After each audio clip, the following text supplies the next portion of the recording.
So she has an encounter with an angel.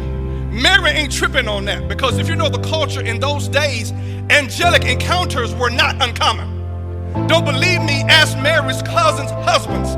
6 months previous to this, the same angel that bombarded Mary was the same angel that jacked up Zacharias and says, God got a plan for you if you just stop tripping.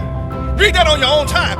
So angelic occurrences were not uncommon. Get this, y'all. What Mary was tripping on was what he said. I'm not tripping on what I see.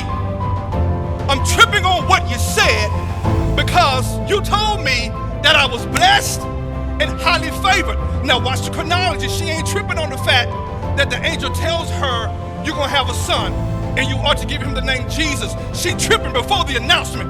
The only thing that she's having trouble with, Tony, you see it, was that the angel said she's blessed and highly favored, and Mary was trying to make sense out of the greeting. Can you imagine being in a despicable place for so long that you become conditioned to think, well, maybe it's just supposed to be like this? He ain't even told her about Jesus. He ain't even told her about what Jesus would accomplish. She trying to make sense out of what it looks like to be favored. Have you ever been in a place for so long that you just begin to think, well, maybe it's just supposed to be this way?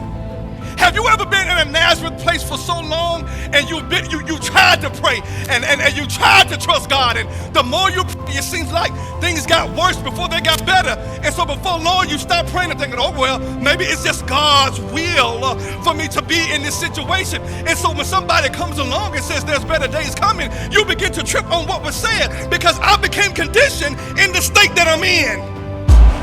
You are listening to Your Minute with Motton.